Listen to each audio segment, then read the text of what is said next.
بسم اللہ الرحمن الرحیم نحمده ونصلي على رسوله الكريم اما بعد فاعوذ بالله من الشيطان الرجيم بسم الله الرحمن الرحيم قال النبي صلى الله عليه وسلم ان شئتم ان تخرجوا الى ابل الصدقه فتشربوا من البانها وابوالها او كما قال صلى الله عليه وسلم۔ ناظرین، جو حدیث میں نے آپ کے سامنے پڑھی ہے یہ عرینہ قبیلہ کے کچھ افراد کے بارے میں کہ جب وہ مسلمان ہو کر مدینہ آئے تو اس وقت جو ہے ان کو پیٹ میں ان کی جو ہے تکلیف ہوئی، ان کو بیماری جو ہے پیدا ہوئی، تو انہوں نے اللہ کے رسول صلی اللہ علیہ وسلم سے شکایت کی، تو رسول اللہ صلی اللہ علیہ وسلم ان کو حکم دیا کہ آپ جو ہے صدقہ کی اونٹنیاں جو ہے وہ باہر لوگ ان کو چرانے کے لیے لے گئے، تو آپ جو ہے وہاں جا کر ان کے دودھ میں سے بھی پی سکتے ہیں، فتشربوا من البانها وابوالها، اور ان کے پیشاب بھی آپ پی سکتے ہیں۔ یہ اللہ کے رسول صلی اللہ علیہ وسلم نے اہل عرینہ کو یہ حکم دیا تھا۔ اس حدیث کو بنیاد بنا کر فقہ حنفی میں یہ فتویٰ دیا گیا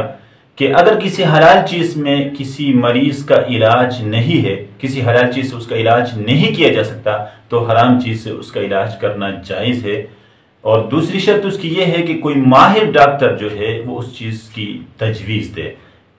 بعض حضرات تو احتیاط کے لیے بھی کہتے ہیں کہ جو ڈاکٹر اس کی تجویز دے وہ دیندار ہو، اور جس حرام چیز کی تجویز دی جا رہی ہے اس میں بھی یقینی طور پر اس کی جو ہے اس کے لیے شفا ہو۔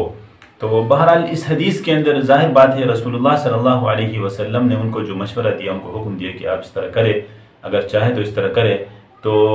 ظاہر بات ہے اگر کوئی حلال چیز ان کے علاج کے لیے ہوتی تو اللہ کے رسول یقیناً اس کا حکم نہ دیتے، تو کوئی حلال چیز موجود نہیں تھی ان کے علاج کے لیے، اس لیے اللہ کے رسول نے یہ حکم دیا تھا کہ آپ دودھ کے ساتھ جو ہے پیشاب کا بھی استعمال کر سکتے ہیں۔ لیکن سوال یہ پیدا ہوتا ہے کہ رسول اللہ صلی اللہ علیہ وسلم نے یہ بھی فرمایا ہے ان اللہ انزل الداء والدواء وجعل لكل داء دواء فتداووا ولا تداووا بالحرام، یعنی اللہ تبارک و تعالی نے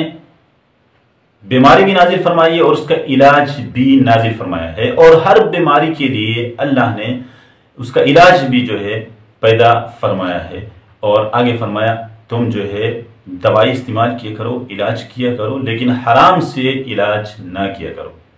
تو اس حدیث کے اندر تو واضح طور پر اللہ کے رسول فرماتے ہیں کہ تم حرام چیز سے علاج نہ کیا کرو، تو اس کا جواب یہ ہے کہ یہ تو عام نارمل حالت کی بات ہے، حالت اختیار کی بات ہے، جب کوئی حلال چیز آپ کو میسر ہو جس سے آپ اپنا علاج کر سکتے ہیں، تو ایسی صورت میں اگر آپ حرام چیز کا استعمال کرتے ہیں تو یہ جائز نہیں۔ یہ حدیث اس صورت کے ساتھ متعلق ہے۔ اور اگر یہ سوال کیا جائے کہ اللہ کے رسول نے یہ بھی فرمایا ان اللہ لم یجعل شفاءکم فی حرام، یہ بھی حدیث ہے کہ اللہ نے حرام کے اندر تمہارے لیے شفا رکھی نہیں ہے۔ اب یہ اہم سوال ہے کہ دیکھیں، ہم یہ اوپر والی حدیث سے ہم نے یہ مسئلہ اس طرح بتایا کہ اگر حلال چیز کے اندر شفا نہیں ہے تو پھر حرام چیز سے آپ علاج کر سکتے ہیں، لیکن اس حدیث سے یہ پتہ چل رہا ہے کہ حرام چیز کے اندر شفا تو ہوتی نہیں۔ تو اس کا بھی جواب یہ ہے کہ دیکھیں، ایک شخص جو ہے اس کو اگر حلال چیز میسر نہ ہو جس سے وہ اپنا علاج کر سکتا ہے تو اس کی حالت اضطرار والی بن جاتی ہے، اور حالت اضطرار کے اندر اس حرام چیز کی جس کے استعمال کرنے پر وہ بندہ مجبور ہوا ہے، اس حرام چیز کی حرمت ہٹا دی جاتی ہے، کم از کم اس شخص کی حد تک تو اس کی حرمت ہٹا دی جاتی ہے۔ جس طرح قرآن مجید کے اندر اللہ فرماتے ہیں فَمَنِ اضْطُرَّ غَيْرَ بَاغٍ وَلَا عَادٍ فَلَا إِثْمَ عَلَيْهِ، وہ مخمصہ کی حالت میں بھوک سے آدمی نڈال ہو گیا، وہ اگر جو ہے حد سے تجاوز نہیں کر رہا اور جو ہے نا اپنی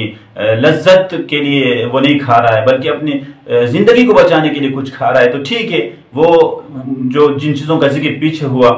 حرمت علیکم المیتۃ والدم ولحم الخنزیر، ان چیزوں میں سے وہ کھا سکتا ہے، یعنی یہ تو نارملی حالت میں تو یہ چیزیں حرام ہیں، لیکن اگر حالت اضطرار ہے تو ان میں سے تھوڑا سا اتنا کھائے جس سے اس کی زندگی بچ جائے، فلا اثم علیہ، تو اللہ فرماتے ہیں اس پر کوئی گناہ نہیں۔ حالانکہ اگر یہ چیز حرام ہوتی، حرام چیز کے کھانے سے انسان کو گناہ ہوتا ہے، گناہ نہ ہونے کا مطلب ہے اس کی حد تک اس کی حرمت ہٹا دی جاتی ہے۔ لہٰذا یہاں بھی جس حرام چیز کے ساتھ ایک مریض کا علاج کیا جا رہا ہے تو اس حرام چیز کے اندر اللہ کے رسول نے فرمایا کہ شفا نہیں ہے، تو اس حالت کے اندر اس کی حرمت ہٹا دی جاتی ہے، وہ اب حرام نہیں ہے، اس کے لیے حلال ہے، لہٰذا اس کے اندر اس کی شفا ہو سکتی ہے۔ اور اسی کی دلیل وہی حدیث جو شروع میں ہم نے بیان کیا اہل عرینہ کے لیے اللہ کے رسول نے جو فرمایا